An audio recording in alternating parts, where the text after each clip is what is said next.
Hey gang, welcome to episode 4 of the Ash Christine Designs podcast.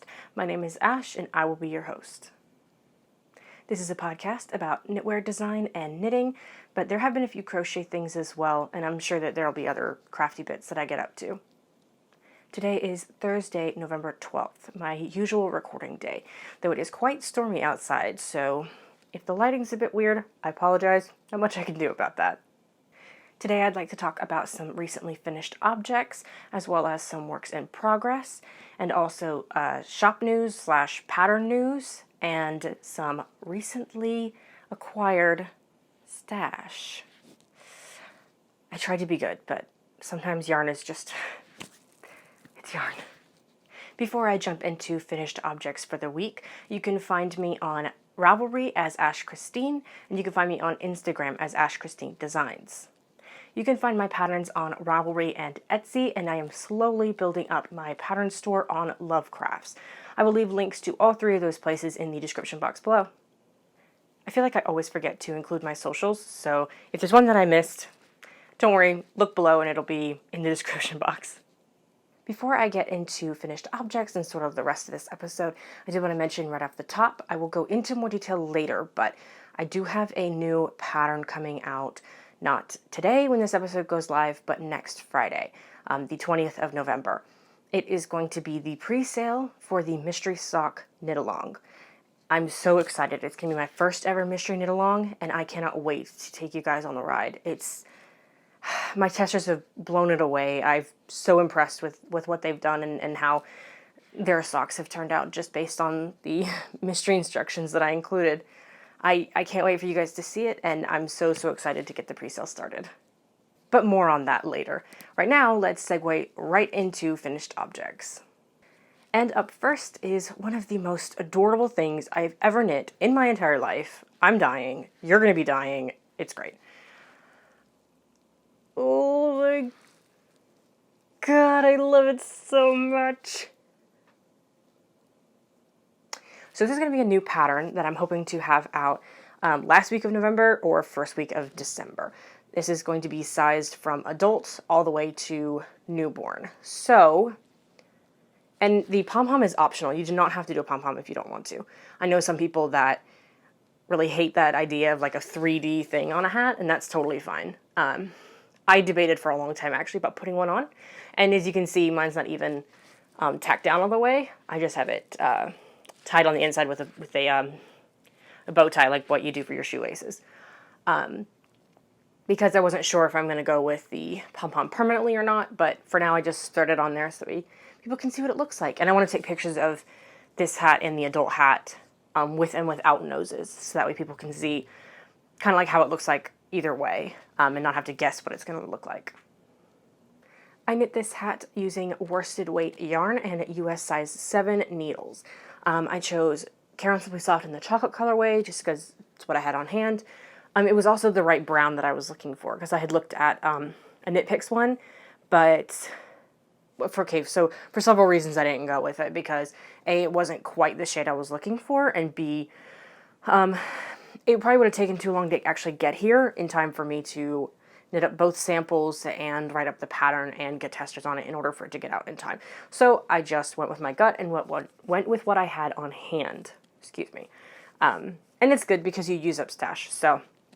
But I debated on going with white antlers for the deer or these off-white antlers, which is what I went with. I know it's really hard to see because where the window is, it's just blowing it out, but that is an off-white. It is not a true, it's not a true white. And then for the inside, I went with a pink from Caron Simply Soft. I believe it's in the colorway Plum Wine, but don't quote me on that because I don't remember. But again, using up the little amounts of yarn I have left, or in this case a full skein of stash yarn in order to quickly bust these out. And I just realized that I could include this for the Crazy Sock Ladies stash knit along, the year-long stash busters cal. I don't remember. I'll have it linked in the description box below, but her stash knit along is what I could include this for. And that's cool because I didn't even think about that till just now. That is my only finished object for the week, other than the socks. They've technically been finished for a while, but I just sort of like put final details on them. These socks for the mission knit along. But I can't show those because it's a mystery, and why would I want to spoil it? So that moves us right into works in progress, which I will go ahead and show you the progress on the adult beanie for the deer beanie. I have just started the crown decreases. Excuse the way that it looks on the needle. It's not quite that wrinkled when you stretch it out, but you know what it's like when you have it on 16-inch circulars. So this is the same as the little one. It is Care Slippery Soft in the colorway chocolate because I wanted them to match, and US size 7 needles. And for these, I'm using my Chiaogu red lace in the US size 7.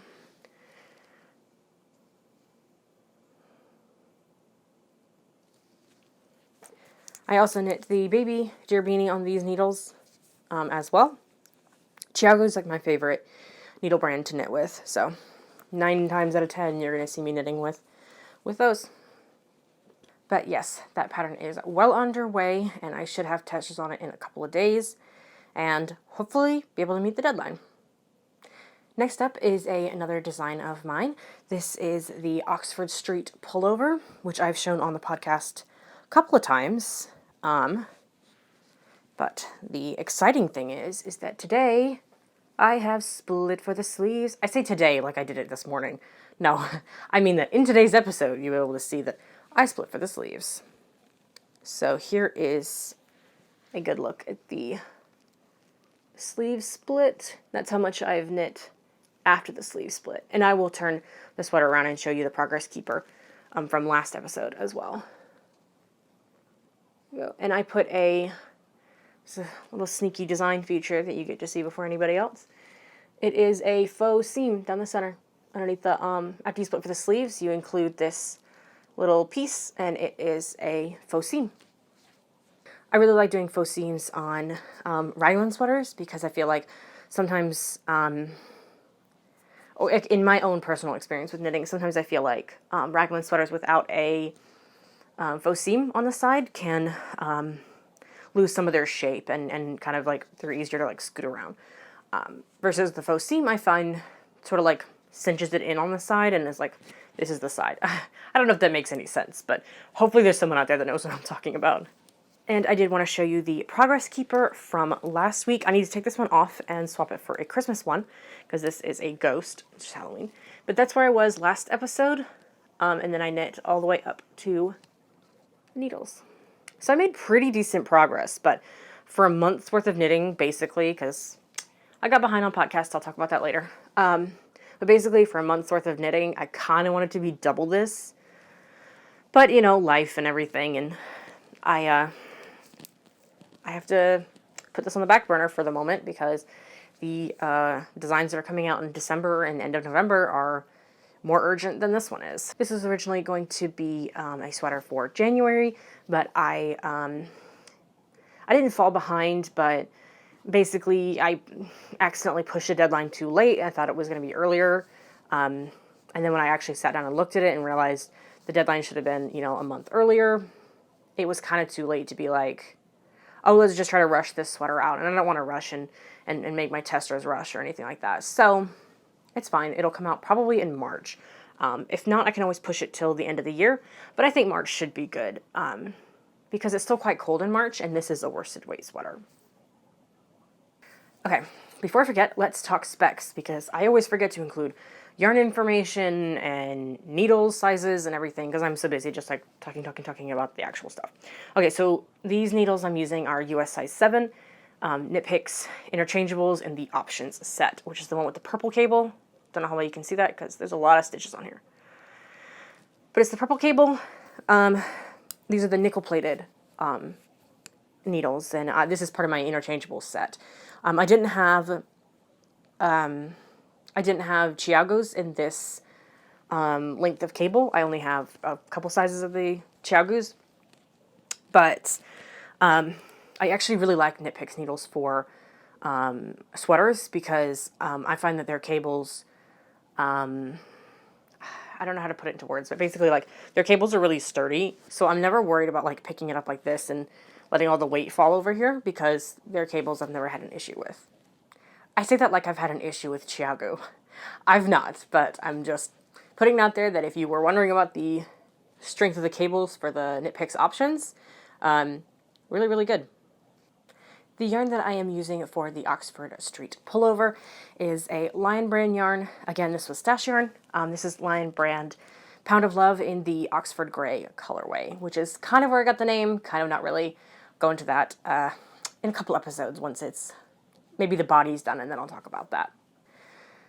But like I said, this is stash yarn, so you're gonna have to forgive the state of the ball. Every episode that I do, it gets worse and worse. I can't help it. Just enjoy. But yeah, that's the color. I actually really, really love this color. I talked about this before, but I can't remember.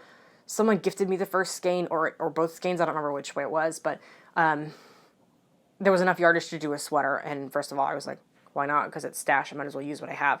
This is a great example. But I actually really love this colorway, and the colorway, not the name, but the name kind of, but the color of the yarn actually plays a little bit into the design, like the reason behind the name of the design. And I don't know, that just makes me really, really happy. Next up is this sweater for my sister. This is a cardigan. Apologies, I am mid-row and I did not have time this morning to knit the back row or purl the back row before I sat down to record. So this is inside out, and I will flip it in just a second.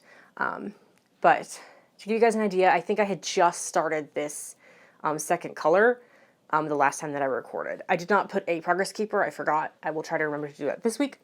But I believe I was just past this first color change when I recorded last week's episode. But I am all the way up to here now. And I love it. And my sister loves it. She's really, really excited. So I'm going to flip it inside out, and hopefully you guys can get a better idea of the design. Okay. I'm going to show you this side because it's whatever, but I'll explain the stitch marker in just a second. So this is a stockinette cardigan. Yeah, it's a mainly stockinette cardigan with these, I said that weird, with these lace cables, not cables, but lace panels. There we go. I can't get it to stretch because of the way that it's on the needles, but that's a good idea. That gives a good idea of what it looks like. Okay, so it's basically a stockinette cardigan with these lace panels. Just a quick note, because I know someone's probably going to ask.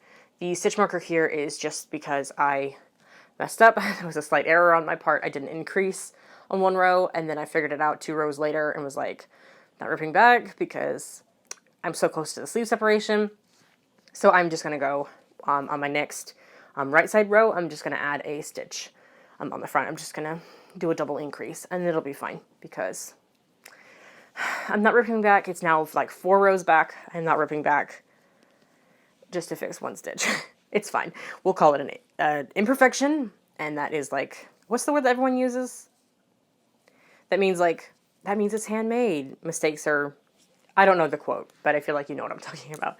But this is a design by Asita Krebs of the City Spinnet. I don't know if I'm pronouncing that correctly, but this is the Water Swirl cardigan. I forgot to talk about that last time I showed this off, and I was like, what? But I like the color change of this. Sorry, I feel like I'm hopping all over the place with this. I like this one a lot. I love the color change of this yarn, and I'll talk about the yarn in just a second. But yeah, this is the Water Swirl cardigan by Asita Krebs of City Spinnet. The needles I'm using these are Knit Picks again. In US, I can't remember what I used because I swatched like 5 times to get it. These are US size 6. Knit Picks, again, just like the other one, Knit Picks options, nickel plated with the purple cable. I do have a set with the green cable, but I believe that's my Caspian shorts interchangeables, which are the wooden shorts. Sorry if the lighting is going funky. The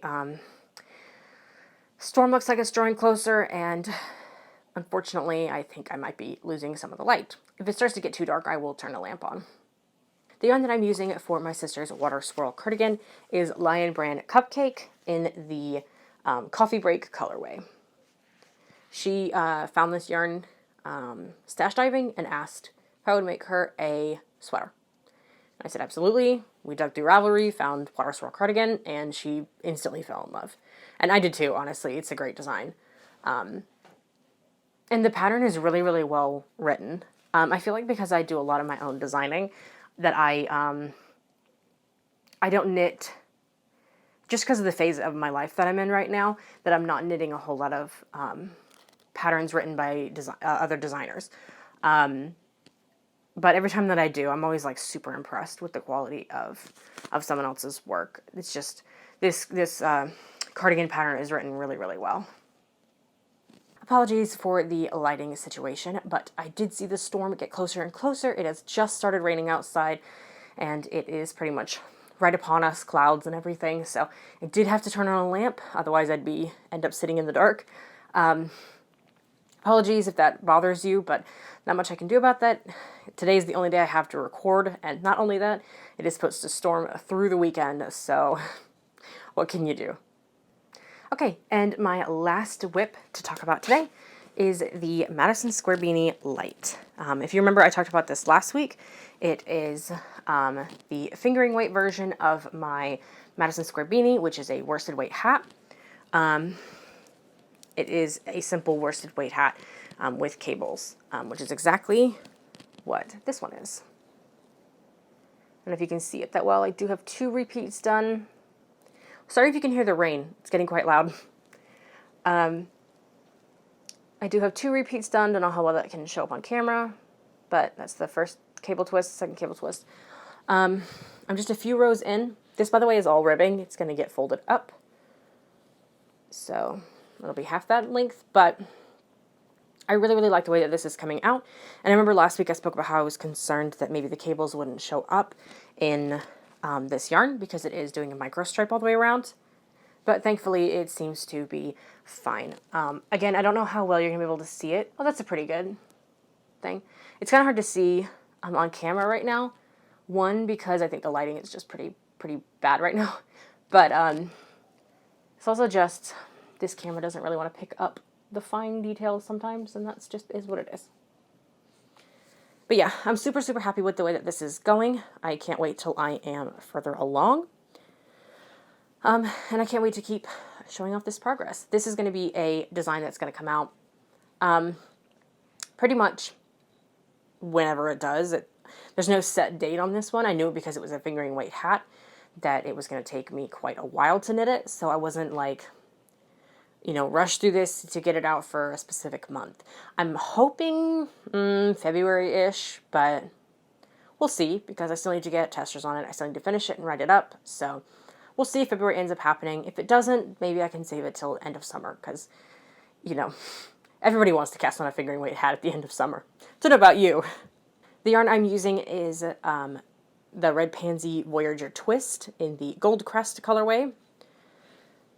That's what it looks like. You can get a good look of it. I don't know how well it's going to show up when I actually put this video on the computer, but right now on the camera, it's picking up pretty well. Like, that's a pretty accurate color representation. But yeah, if you tuned in, I think it was last episode, I did speak about how I had tried to make this yarn into, it's unraveling right now, how I had tried to make this yarn into several things, and then it just didn't work out.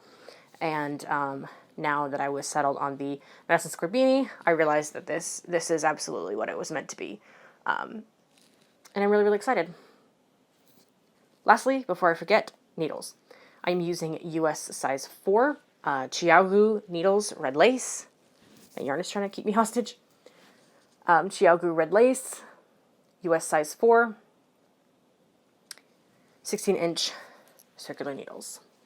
Super, super happy with them, and I love Chiaogus. I like how pointy Chiaogus are, because when you're doing cables, especially the way that I cable, it's super, super important for me to be able to like stab that stitch and get it right off the bat. Because if I struggle to get my needle into a stitch, like because the needles are too blunt, it ruins my experience. So yeah, ChiaoGu's definitely the way to go for me. Okay, and that wraps up the works in progress for this episode. I'm going to quickly segue into some recent stash acquisition, and I can't wait. Why can't you wait? You're right here. Okay, and that is the end of the works in progress segment. Now it is time to go on to my favorite part, yarn acquisition. Up first is this skein that I got off a D-stash. Georgianne of the Stitching Plaza had listed this skein a while ago, and I had seen it on her Instagram when she first listed it. I was like, oh yeah, I want to get that. But then I forgot to contact her, and then months went by, and for some reason I started thinking of this skein, and I was like, I wonder if she still has that available for a D-stash. So I sent her a message, and I was like, is this one still available? And she got back to me immediately, was like, yeah, absolutely. So it is now mine. This is what it looks like. It's so pretty. It's so pretty. So this is Southern Skeins. Southern Skeins Glisten Sock Base, which is a 75-25. No, it's a 75 superwash merino, 20% nylon, and 5% Selena sock yarn. It's 430 yards, and this is in the colorway Lightning Bugs. Hopefully you guys can read that. Excuse the state of my nails. I've been stressed out lately working on everything to do to get ready for the mystery knit along, and I have been chewing my fingernails down to bits. So apologies for that. But there's the front of the tag again, Southern Skeins. And then another look at this gorgeous yarn. I love this deep purple and the greens and I just love it. I just love it. I could literally sit here and just pet yarn all day. Does anyone ever get like that? Where you're just like, I could knit with this, but I'm just going to pet it instead. I'm sure you all know what I'm talking about.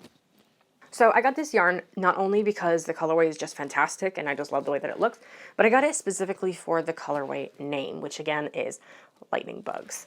For those of you that don't know, I am a designer by day and a writer by night. And I've actually written a book that features fireflies or lightning bugs as part of the metaphor and also as part of the story.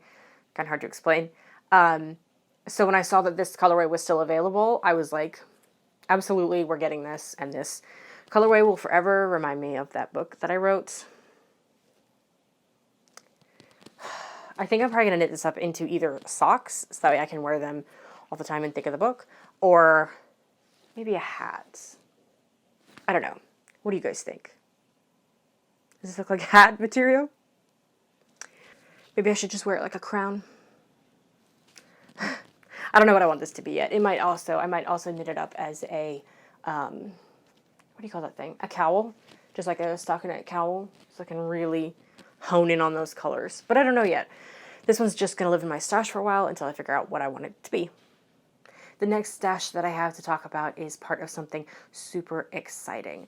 The yarn company and website and general just amazing place, Eat, Sleep, Knit, has taken me on as part of their Pattern Academy, which basically means I have more access to yarn to make some of these designs that are floating around in my head. They provide a lot of background support. They provide a lot of things behind the scenes that people that aren't designers won't know goes on with a pattern. And it's really, really amazing to be a part of this program. And I'm so happy to be able to be doing this and to bring more of the patterns I have in my head to life and to more people that can make them.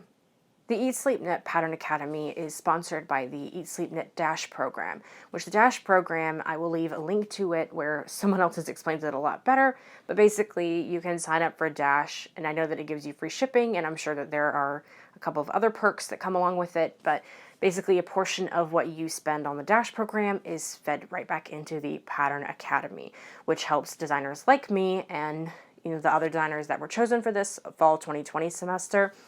It helps with providing yarn support. It helps with providing testing support, pattern layout, and photography support. The Dash program is an amazing program to be a part of if you're a regular knitter, and the fact that it sponsors the Pattern Academy, which basically helps bring patterns to life, is amazing to me, and I'm so grateful for this incredible opportunity. So with that, I cut some yarn from their website. The first one up is Cascade 220 Superwash. Sorry, the light is blowing it out. I don't understand. It's raining and storming, yet it's still bright enough to blow this out. Weather.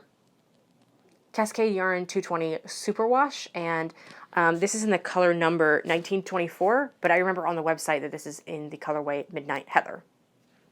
In the Stash Acquisitions section of the podcast for this week's episode, I will include links to this on Eat Sleep Knit, as well as the other two skeins that I'm just about to talk about.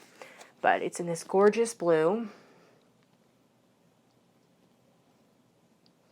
I love it so much. This is going to be a pattern for January. So as soon as I'm finished with the deer beanie, this gets wound up and well, I guess it doesn't have to be wound. It's already in a ball. I'm just thinking about the other two skeins. So the next two beauties are these two, which I am super, super excited to be working with. I love the way that they look together. Don't know how well it's coming up on camera, and I cycled through like 8 different gray options across multiple dyers on the website and yarn brands and yarn lines before I settled on this gray. But this is Cascade Heritage Sock, as well as this one. They're both Cascade Heritage Sock. They are, let me see, 437 yards. It doesn't say what they're made of. Oh yeah, it does right here. 75% superwash merino wool and 25% nylon. I will give you the color numbers, but if I remember, I will write the colorway names below. But I can't remember off the top of my head, because like I said, I cycled through like 8 different grays to find this one, and then it was just a matter of finding the right blue that matched, which thankfully didn't take that long. So the blue is the color number 5745, and the gray is the color 5742.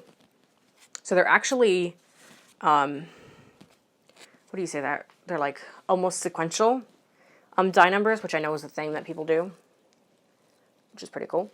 But yeah, I'm super, super excited for this pattern to be knit up.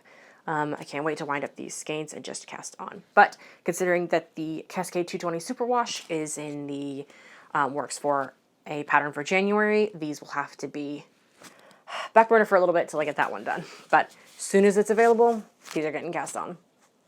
I'd love to hear what you think that this is going to become, because I actually have 2 ideas in my head, and I'm leaning heavily towards one. But I'd love to know what you think these 2 would be good for, because I know what I'm probably going to go with, but I'd love to know what you're thinking when you see these colors. Okay, and that wraps up this week's stash acquisitions. I don't know that I'll have any next week, but we'll see. Who knows? And speaking of not having any next week, I wanted to mention that I hate to use the word fallen behind on the podcast, because it's not like I forgot, or it's not like I didn't have the time. I just made the conscious choice a couple weeks in a row not to record. And I was actually going to record last week, but something came up and I didn't have the chance. But so not last week, but the 2 weeks prior, I did make a conscious choice that I was not going to record. And that's because, at the point that I was at in my projects, I didn't really feel like I had made enough progress to actually show on the podcast. Which I know, if I'm doing this to basically like document my projects and everything, that shouldn't really matter, because, you know, if I'm doing it to document my projects, then I might as well document it at every stage. But just personally, I didn't feel like there was enough to really talk about because I would just be reiterating what I had said the previous episode. So I made a conscious decision not to record that week as well as the following week because I had a lot of work to get done, which I'll get into in a minute. But I had a lot of work to get done, and I just didn't think that I needed to take on that stress of trying to find something to talk about to basically reiterate what I had already said. So just made the choice that it was not time to record the podcast yet, and unfortunately this is later than what I had planned on recording, and also, couldn't have picked a worse day weather-wise to record, but I am hoping to make this podcast, I'm hoping to make it like every 3 weeks, so 1 week and then skip 2 weeks, and then the third week it'll be back. I'm not quite sure how that's going to work out yet. I kind of got to wait and see, especially with the holidays coming up. I'm not really sure kind of like what's going to go on with that. So I may end up recording an episode early, or I may end up recording an episode later than I planned. But basically, I'm going to keep the balls up in the air and try to catch them all as and when I need to. So suffice to say, don't know when the next podcast episode is coming, but when it does, it'll be here. You'll know. Okay, I'm going to move right into general chatter, but first, quick reminder of the pattern news. I will have a pattern launch coming next Friday, November 20th. It is the Mystery Sock Knit-Along. I will have prizes for it, which I am going to take some photos of and put them in the Ravelry thread for this when I set it up. I've not set it up yet because the first clue doesn't drop until I believe it's the 30th of November. I'd have to double check my calendar. But the pre-sale goes live November 20th, and then the first clue drops about a week later. I'm so excited for this. I'm so excited. I will have a separate video sort of detailing all of this and kind of like laying out some more information about the pattern, which is going to go live the Friday that it releases. So next Friday, there should be a standalone video on this channel talking about the mystery knit-along and kind of everything that goes along with that. So keep an eye out for that, for all the information needed. I may show prizes in that video, but not quite sure yet. Kind of got to wait and see what's going on.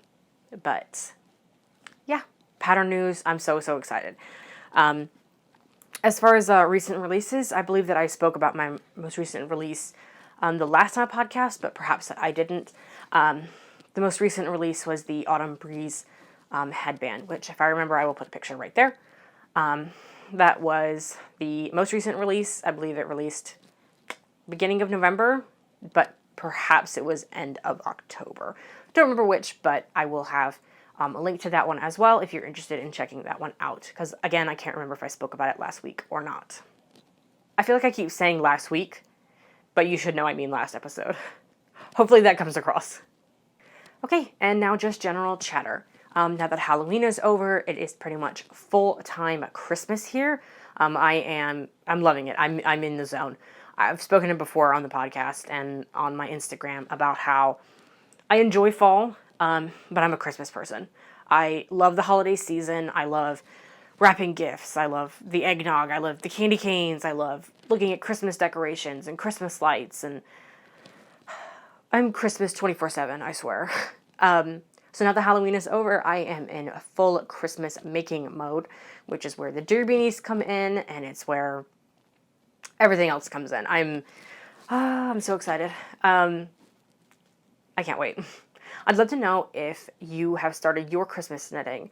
That could be Christmas gifts, or it could be Christmas themed projects, whatever you want to call it, or holiday themed projects if you don't celebrate Christmas. Anything festive for whatever holiday you celebrate. I'd love to know what it is you're making. You can drop me a comment below, and I will definitely check it out, because I love to know what other people are working on, because that's how this works, right? We all inspire each other, and then things happen, and you make magic. But yeah, other than Christmas being on the brain 24/7 now, not a whole lot going on here. I did mention earlier that I'd just been super busy with work, and so I wasn't able to record for a couple weeks there. I don't believe I've spoken about it on the podcast before, but I own several. I'm the owner of several small businesses, So sometimes because, as the owner, a lot of the decisions come down to you. And, for several of them, it's just me in there doing my thing. So sometimes, sitting down to talk about what I'm working on is the last thing on my mind because I'm busy. Like, did I order more mailers? Do I have this? Are these orders going out today? It's just, sometimes it can be a real nightmare. But I wouldn't trade what I do for anything in the world. One of the businesses that I own is an Etsy shop where I actually sell finished objects that I make. So sometimes some of the projects that you'll see on this podcast are for that shop. So sometimes you might see like, you're knitting another Madison Square beanie. Yeah, I have an order for it. But I did want to mention that because sometimes that's where part of my knitting time will end up going. So it may look like, oh, I only got this amount done on this design, but, I've actually fulfilled like 4 or 5 orders in the meantime. So just wanted to put that out there. So if anybody out there has been wanting to sell their finished objects online or is interested in kind of how that whole process works, feel free to drop me a comment or send me a message on Instagram or Ravelry. And I can kind of give you some pointers and kind of like talk you through, because I've been doing it for a couple years now. But yeah, just wanted to put that out there. So in case anyone's like, you only made this amount of progress. Not that I think anyone's sitting there watching this thinking, wow, you haven't knit a whole lot. But just putting it out there that part of my knitting time does go to the shop as well as to designing. So, okay, and that pretty much wraps up this episode. There's not a whole lot left to talk about. If there's anything I've forgotten, I'm sure that I'll make a note and mention it next podcast. But I hope to see you guys in roughly 2 weeks, 3 weeks, kind of depending on what it is. And remember to keep an eye out for that video that's coming next Friday, all about the mystery knit along. I cannot wait until I start seeing everybody's projects pop up, and it's just going to be amazing. In that video, I will break down the pricing structure and kind of like what's going on with the whole thing. So stay tuned for that to find out all the details about this, and I can't wait. All right. Thanks for tuning in, and I hope to see you guys in roughly 2 weeks, 3 weeks. We'll see. Take care. Bye.